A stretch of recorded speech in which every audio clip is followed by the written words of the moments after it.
everyone. Welcome back to the Caprine Cottage Knitting Podcast. My name is Anne, and I'm joining you from my kitchen in the Finger Lakes region of upstate New York. So hello, everybody. This week, we're going to try something new. So I have had just a really intense week. I feel like nothing, well, today some crazy stuff happened, but in general, nothing like really crazy is going on. It's just like, it's, like the harvest season is like really, really intense right now. We have a lot going on. I feel like the moon is affecting me. I don't know if other people feel that way. It was absolutely humongous last night. I'm filming this on Wednesday, so the full moon was yesterday. And so this week you should be getting a Caprine Craft episode, but I just didn't have it in me, and I haven't really made any progress on those sorts of projects or like wanted to start something new. This episode is going to have some facets of that, but I didn't film, so you'll just have to see. But anyway, so I think what we're going to do instead is I have my halibut here, which looks really weird at this angle. I'll hold it up in a second. And I thought we could just do like a little fall cozy time knit and chat. I'm going to try to knit. I very easily get distracted, so I might just not be knitting and it might just be me chatting and you knitting. But I have some cozy candles lit and a cup of tea. And I think just thought it would be nice if we could kind of just like hang out and be comfortable together and just have a more laid back sort of experience. I have a list of things here that I wanted to chat about. They're all sort of like random, I guess. I don't know. I wanted to say like inconsequential, but some of them are a little bit exciting. So not totally sure if you will enjoy that, but I guess we'll just get started.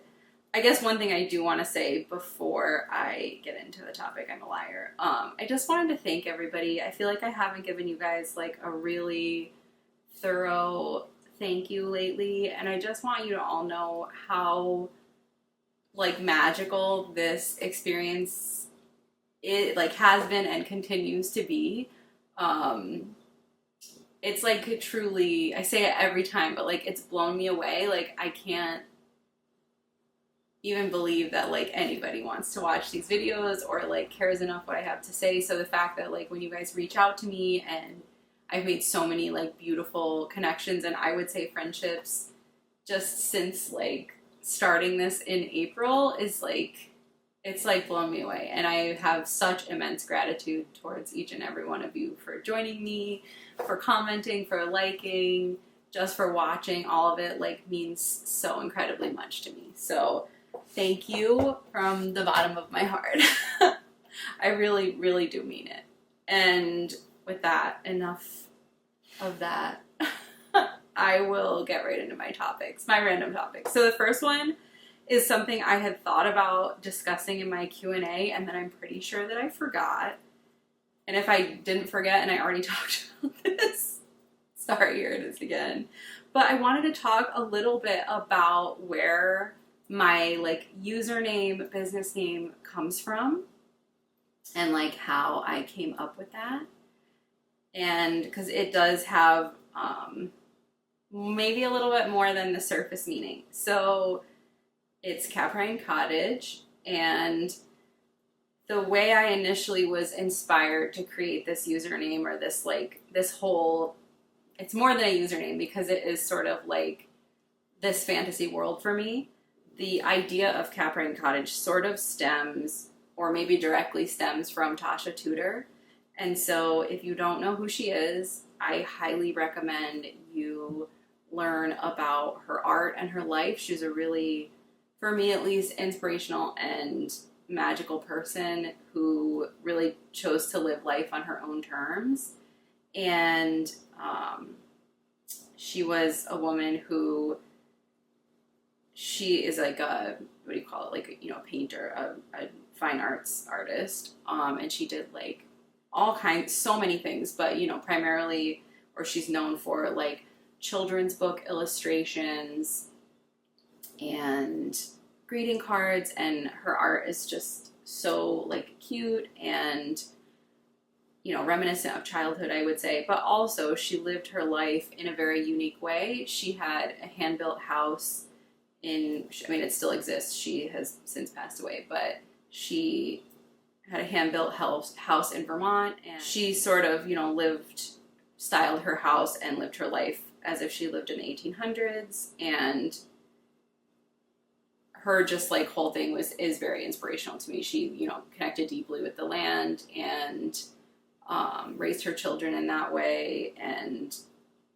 you know, preserved ancestral crafts and all kinds of, you know, very cool, I think, things. But anyway, so her home is called Corgi Cottage because she always had corgis, like the kind of dog, as pets. And so that's sort of like where it came from. That was like sort of my initial inspiration, because I had for years been thinking like, oh, we should name our house something.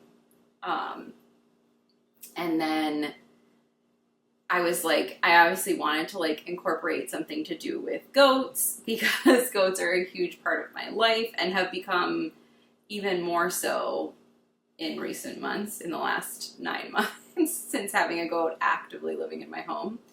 And so caprine is the word for like goats, the goat species. So, you know, like for cows, it's bovine, or for sheep, it's ovine.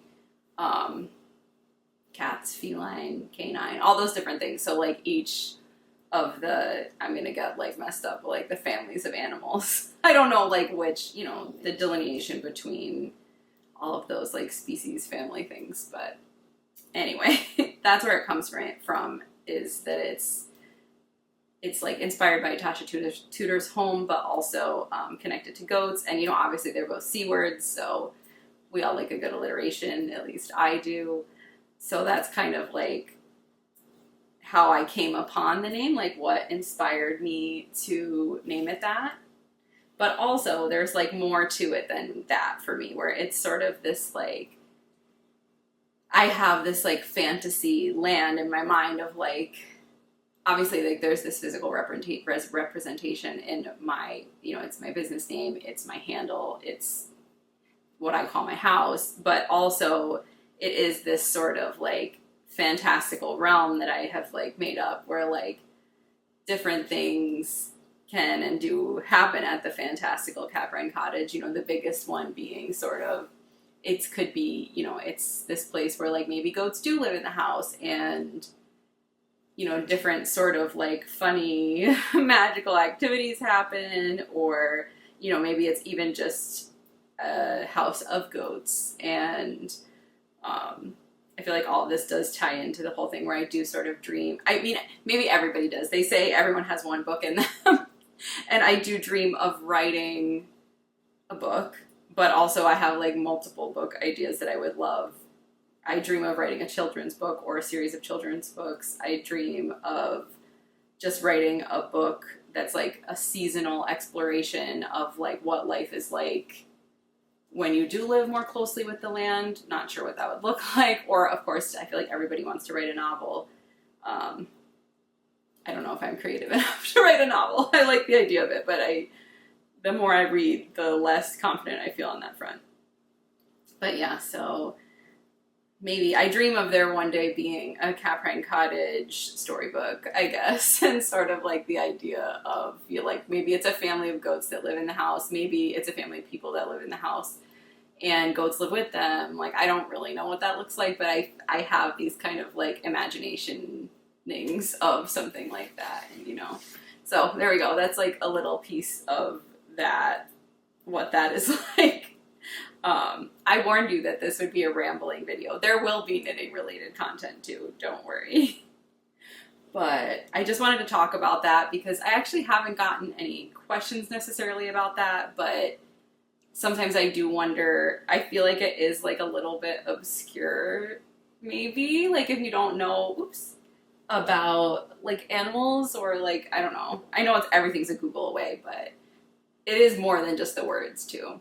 And also, of course, I always, like, my logo has the thatched cottage, and I've always dreamed of living in a thatched cottage. When I was 16, my aunt took me on a trip to England, to London and England. I, as a like bratty teenager, said like, that's what I want for my 16th birthday. I want to go to England. Like, you know, not joking necessarily, but like sort of being ridiculous in my opinion. And my aunt was like, okay, let's go. And I like, to this day, have the most like awe and gratitude for that trip because it's what introduced me to the British Isles and that part of the world. I had been to Europe, like mainland Europe the year before on a like student ambassador program. And I mean, I loved it. That trip was amazing too. And I think there's something special about being a teenager and traveling like independently of your family. So I think that had its merits as well. But the trip to London and England truly affected me in an incredibly deep way. And yeah, it was magical. And anyway, so we spent the majority of our time in London, which as a teenager was just super cool. We went to a lot of museums, that sort of thing. But we did take a trip, I don't know for how many days, but we went to, I think we took the train. This is a long time ago now, so I don't remember the details. If my aunt is watching this, she may chime in and say the details if she remembers better or has the itinerary. But I would guarantee my copy is long lost. But I think we took the train. I remember taking the train to Bath from London. And then we did like, because my one thing I really wanted to do, and I get chills even thinking about this because it was such a moving experience for me, was the one thing I wanted to do was go see Stonehenge. And so then we had like a little like day bus tour, I think, where they took us to Avebury and to Stonehenge, and then I'm not totally sure what else we did, but we were in the Cotswolds. We spent a lot of time in Bath too. We were staying at a bed and breakfast in Bath, and it's just such a beautiful city. Yeah, Avebury and Stonehenge. Avebury more than Stonehenge, but it was just one of the most moving experiences, literally, of my entire life. Like, I can even say that now. And just the energy there was really magical, and almost nothing has compared since. But anyway, on that part of the trip, when we were in the Cotswolds, they took us to see thatched cottages, which, I don't know, maybe if you're from the UK, you're like, this is so, like, silly and boring. But I was completely blown away by the thatched cottages and the like beauty of them. And I remember at one of them, like we were driving in a bus, and we didn't like get out or anything, but we like drove, maybe we did get out, I don't remember. We drove by like multiple thatched cottages. Maybe we got out at one. You know, I assume they're private homes, so they're not like just like taking people to see them. But at one of them, I remember there was like a fairy ring of mushrooms in the yard. And for me, that was just like I couldn't imagine living in such a magical environment. Like, you have this literal fairy tale house and cottage, and then there's a fairy ring in your yard. And yeah, so that's sort of a very long and drawn out roundabout way of getting to the reason I love thatched cottages, why it's in my logo. And yeah, my house is not a thatched cottage. We don't have thatching is pretty much non-existent in the United States. You know, I imagine it existed at some point, but I don't know if I've ever seen a thatched structure in the States. I'm not saying there are none, but they're very, very uncommon if we do have them. Need a little bit of tea. I think it's still very hot. It's a herbal mushroom tea. Oh, also I have to show you my mug. This is my like most prized possession. I mean, sort of. It's my goat mug. The goat is from like a medieval manuscript, and then also the handle looks like a goat face. But anyway. Perfect temp. I've waited just long enough. But yeah, so that's sort of the story of where Caprine Cottage comes from.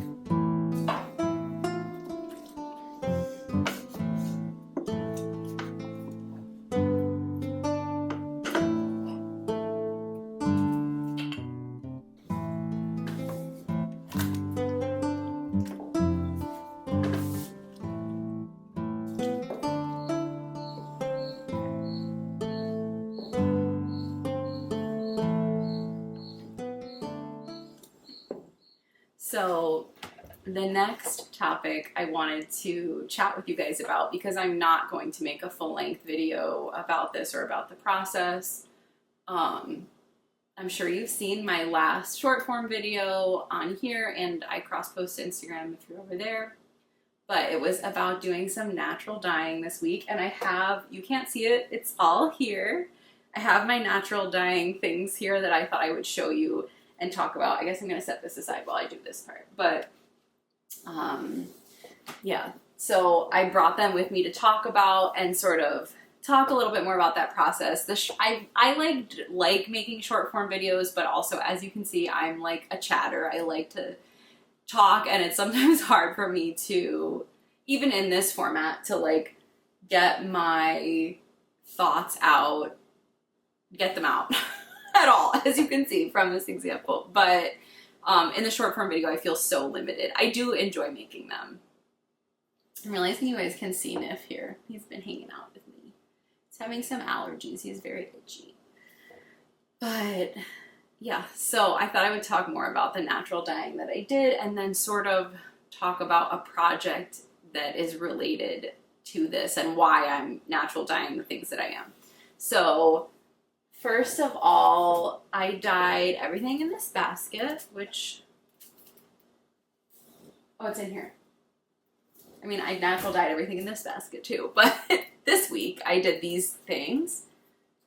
So I did 2 sections of fleece and this skein of yarn. And so this yarn you would have seen, I guess I'll set this down here.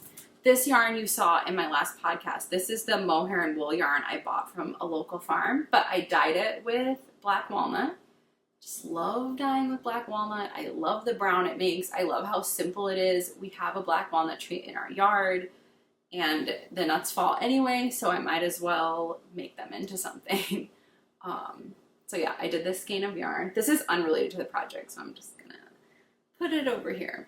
But these chunks of fleece, this is done with the black walnuts, and then this is dyed with goldenrod.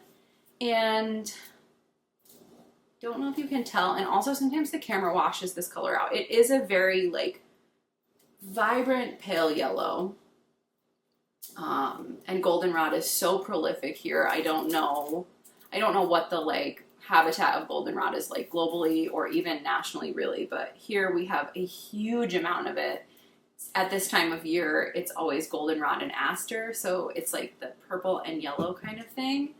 And the fields are just like full of yellow. Like I was looking at, it was a couple weeks ago, we were at a farmer's market we do, and you can see this hillside from the market location, and the whole hillside was just like glowing bright yellow.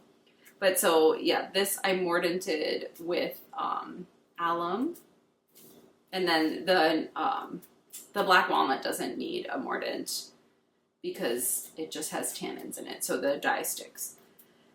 But so those are the 2 colors I did, and I'm really pleased with how they came out. I'm not very confident as a dyer at all, and then especially dyeing what do you call it, like unprocessed wool. Like it makes me very nervous to dye fleece because I'm so afraid that I will felt it. But I did okay. It doesn't seem felted. I'm gonna drum card this. I think it's gonna be just fine.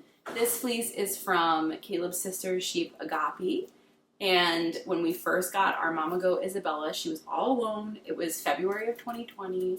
And we didn't have like the ability, she was pretty much a rescue. So we didn't have the like ability or thought or know how to get another goat. So for about, not a year, 6 months, she lived with Agape the sheep. And he lived with us for a whole year.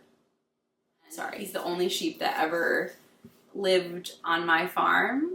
Like we don't have sheep, and so he lived with us for a year, and this is his fleece from the year that he lived with us. And so I have been working on this project for years, and I'm finally making some headway. And I don't want to give too much away because part of this project will be a gift for a friend of mine, and I'm not totally sure if she watches these. I don't think she does, but if you're watching, stop watching. I think you know who you are. I'm planning to make us matching, like, I want to call them like prayer shawls. I want to weave them on my loom.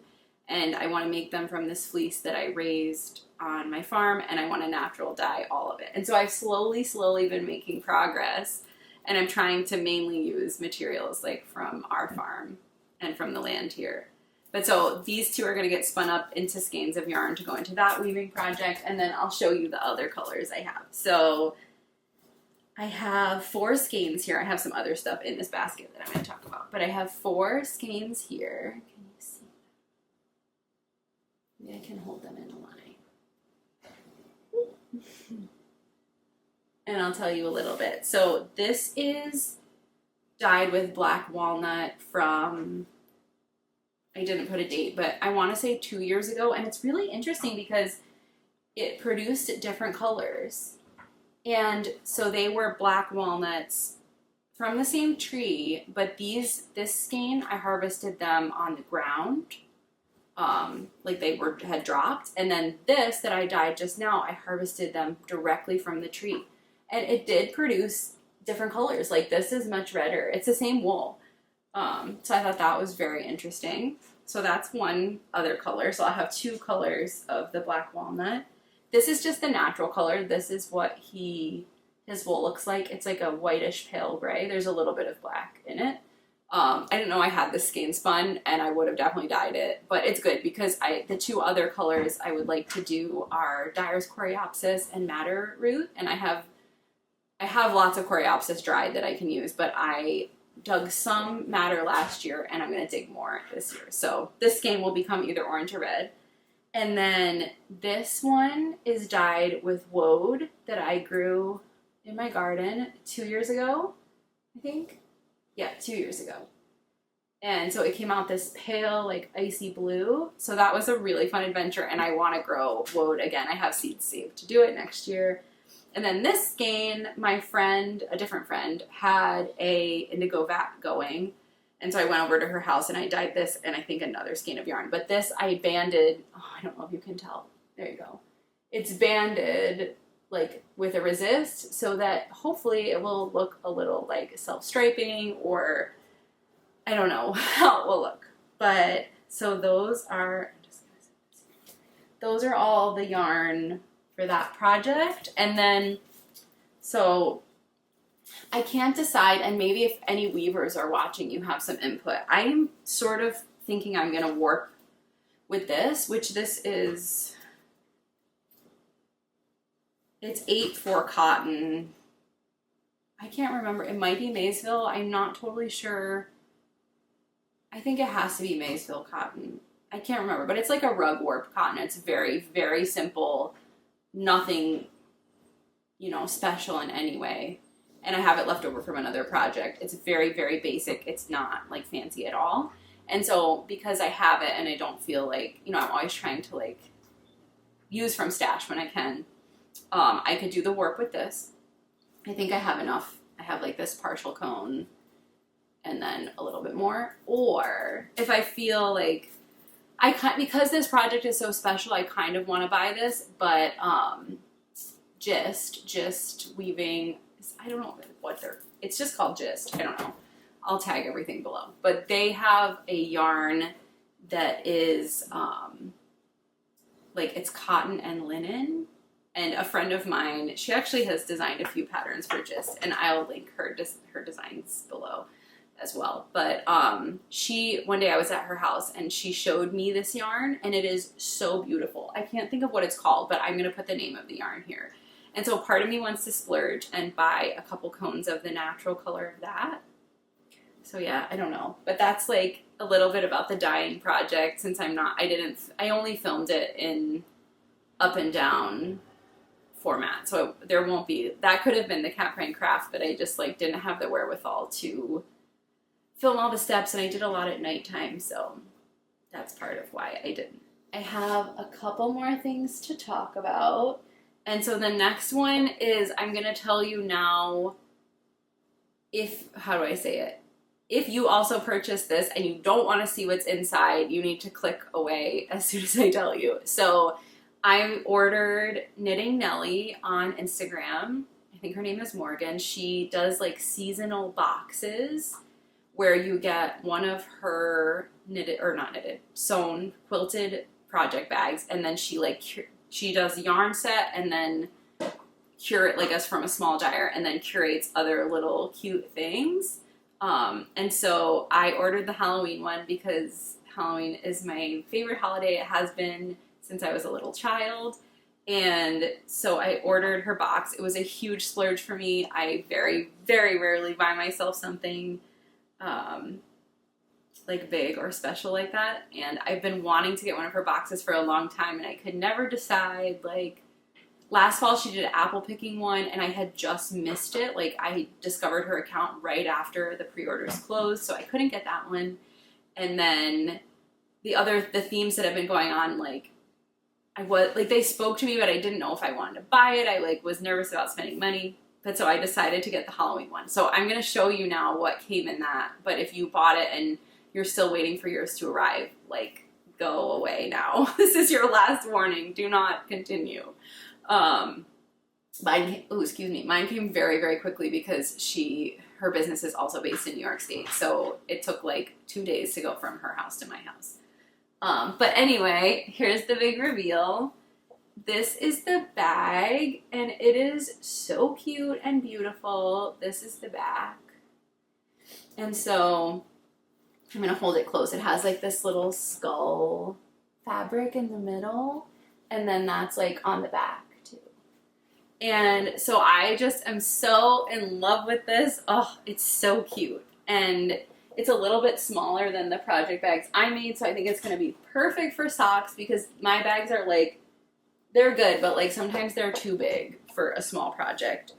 But I thought I'd show you guys what else is in here. So one thing is on my sweater, and this will be a good opportunity for me to show you my halibut progress. I've made some pretty good progress. I finished the color work chart, like the yoke chart. So that's exciting. Oh dear, I'm tangled. But here you go. This is what the sweater looks like now. I finished the fishies.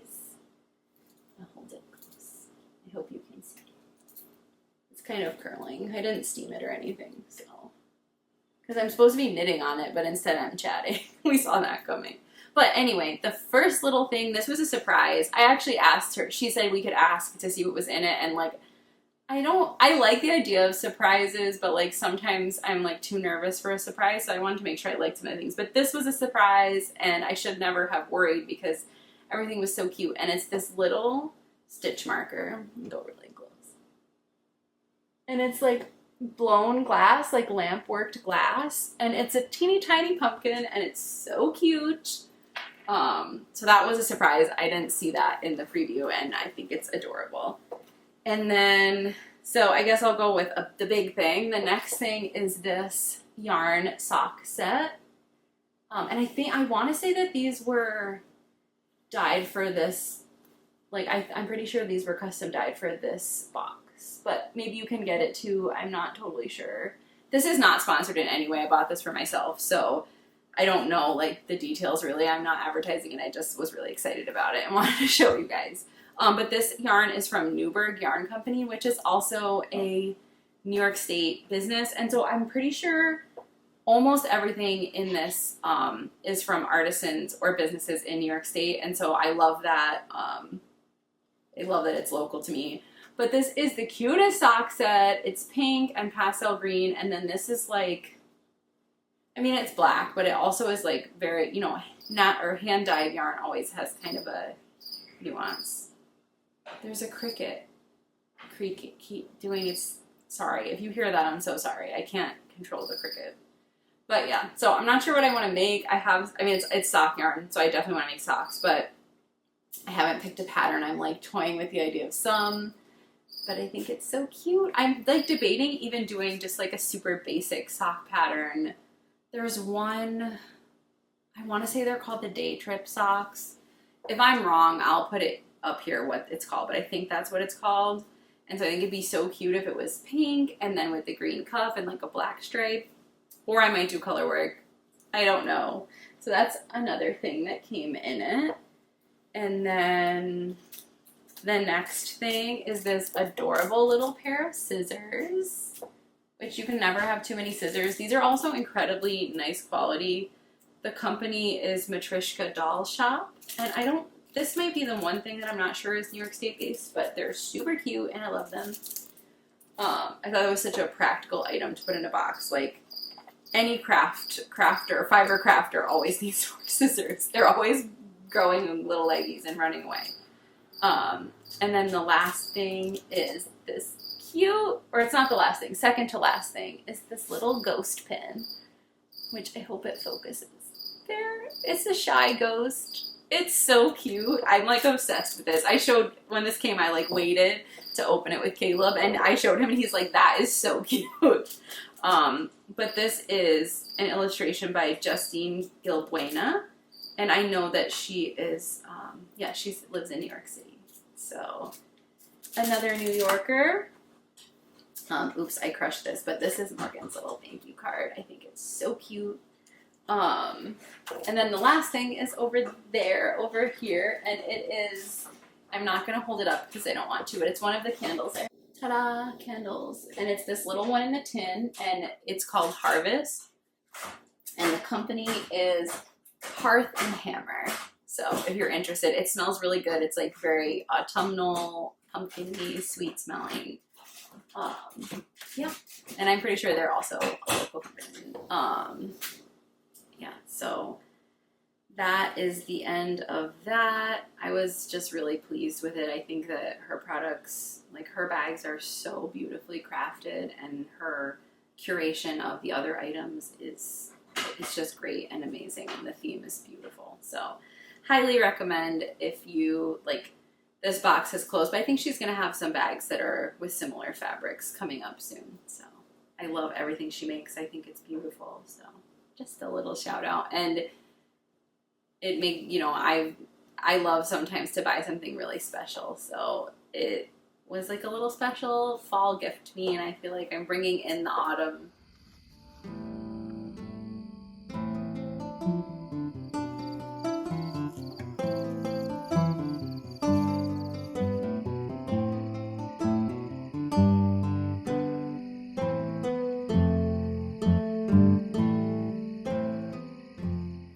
Feels like the seasons are starting to shift, which kind of like brings me into my final sort of topic. And this one doesn't need my hands, so I can actually knit and chat with you for this last bit. But I thought I would just chat a little bit about things that are happening on the farm right now, because it's crazy. I'm going to intersperse in here some footage of around the farm and different activities, but it's been so busy. And it is always like this at this time of year. It feels like this giant, like we're inhaling, we're holding our breath, and it's like about to release any minute. But right now it just feels so tense and tight. Like there's just so much going on. So I have been canning and processing tomatoes like a mad woman, still working on that. I've made 10 jars of tomato sauce, and right now, boiling away on the stove, I have another double batch. So if I'm lucky, that will make probably 6 more. And I think that's all I'm going to make. But I still have to do, I have one more tomato-based recipe to do. And then I have apples to do. A friend, my best friend, she has an apple orchard. And so I'm trading her. We traded her like tomatoes for apples, but I haven't gotten the apples yet. But I'm going to get vinegar and apples and apple cider from her as part of a trade, but some of that will need to be preserved to be put away. So I have that to look forward to, but we're also digging potatoes on the farm. I had 2 or 3 little potato plants of my own in a garden that I have to harvest. I actually might go do that after I'm done here. Don't hold me accountable though, because I don't know if I'll get to it. We are finally starting to harvest our winter squash and pumpkins. Caleb told me today that like that's what he was doing today. He went and started picking pumpkins. We have 2 roadside stands in addition to the markets we go to. And so right now, as we speak, he is bringing pumpkins to one of our stands, which to me is just like so many feelings. It's like terrifying that the summer has gone so fast, and also so like joyful. Pumpkins like bring me so much joy. They remind me of childhood, and selling pumpkins is an incredibly joyful experience. Like, you would be shocked how many children in a given day I see like run away from their parents just to like hug the pumpkins, or just like the immense excitement and joy on their faces to witness pumpkins or like think about pumpkins. And I totally get it because I feel the same way. So yeah, it's crazy that we have reached pumpkin time and that Caleb is putting them out for sale already. Today he was telling me about his plans. He always like decorates our stands for the fall time. Like and today he was telling me he wants to make like a faux pumpkin patch, like lay out straw and then place them like they were growing so kids can like pick their pumpkins, because we grow them in a field that's far away from where we sell them. But so I think that would be so cute. So that's happening. Last week we did our final cutting of hay, and this year was actually a very, very good hay year, so we have a lot of hay. But it's also a lot of work to make hay, so Caleb has been working incredibly hard doing that. I somehow got off the hook last week doing hay. Normally I help, but I escaped my fate. I was doing other things, but didn't have to throw any hay bales. Oh yeah, you guys have seen in a vlog sort of what the haymaking is like. And I'm thinking next week is probably going to be a farm vlog, so you'll see more of that. Well, not haymaking. We're done. We are so done. It is such a celebratory moment when the hay is in. So, yeah. It's just sort of wild. Like, the mornings are chilly. There's fog on the hill in the morning. The leaves are starting to fall from the tree in our front yard. It's so cute. When I take Feeny out for walks, her favorite thing, and I've seen other goats do this too, is to eat the dried leaves, and it sounds like they're eating potato chips. So I'm always like, go ahead and eat your chippies out of the yard. Yeah, they love to have a little crunchy snack. I'm not sure, I've read some places that said it might just be certain types of trees, but like they shouldn't eat huge quantities of the leaves. So if you know more, then you know more than me, but I think a few here and there is safe. What else has been happening? I feel like I'm forgetting something huge. I don't know what it is. But yeah, it's just been a really wild, busy time around here. And that moon last night was so... I think I'm going to put a video in somewhere. You either have already seen it or you'll see it at the end. But you probably can't tell either. Like, the video never does it justice. But the moon was huge coming over the hill last night. It was like daytime. Caleb and I went out to one of our fields that's a little higher up, and we could see over the hill. And it was so crazy. Like, it was like, he kept being like, is that the light from, because we have like a light. It's kind of like a street light, but we own it on our barn. And he's like, is that the light from the barn light? And I'm like, no, that's the moon. The moon is making it that bright. Like, we had shadows. We had moon shadows. It was just magical and beautiful. And yeah, it's just been such a experience in the last 2 weeks.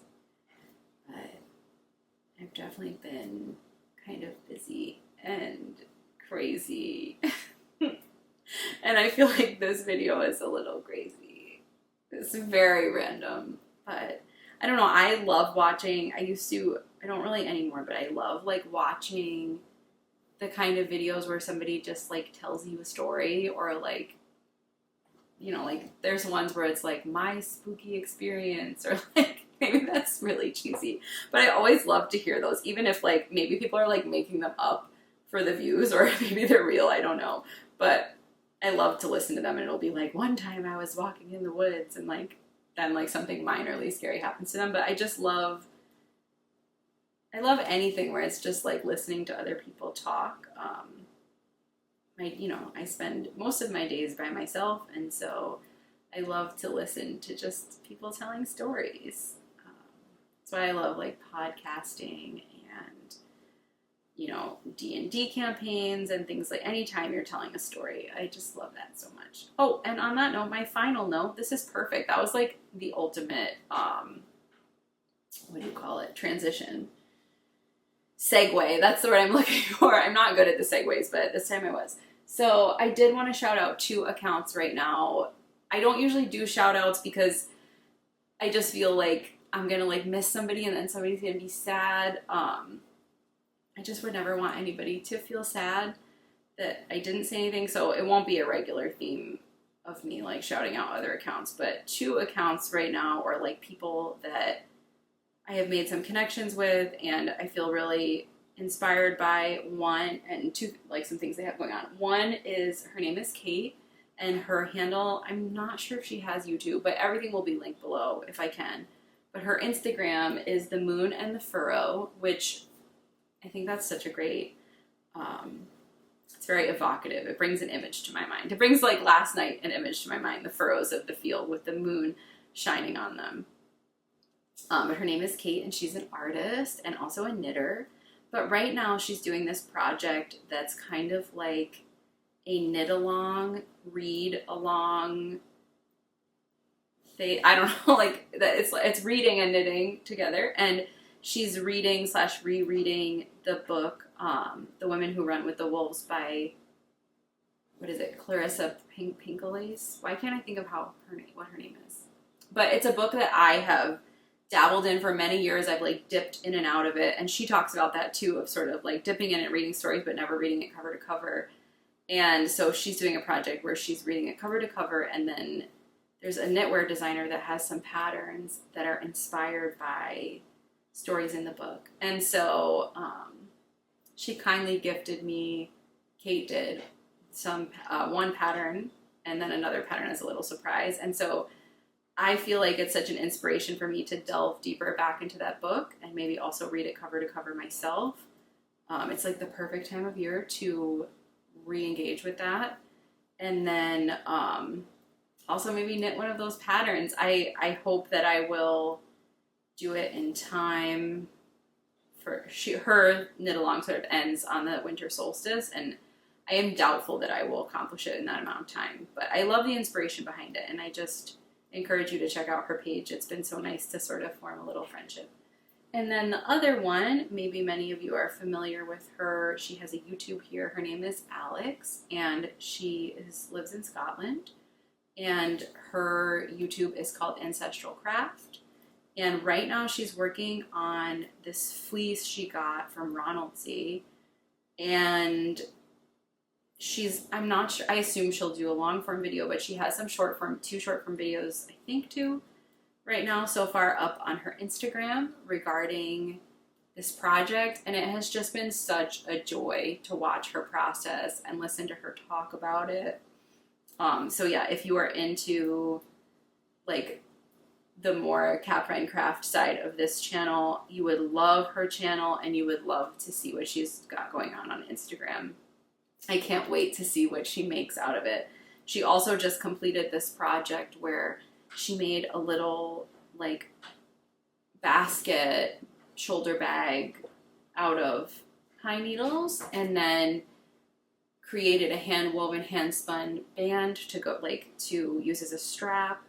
And I just think that project is so gorgeous and inspirational and deeply connected to the land. And I might have to try and execute something similar. I just think it is so inspirational and special and amazing. And yeah, so I highly recommend her content if you like that sort of, land connectiveness and, truly making things from zero, or if you even just enjoy witnessing those kinds of projects.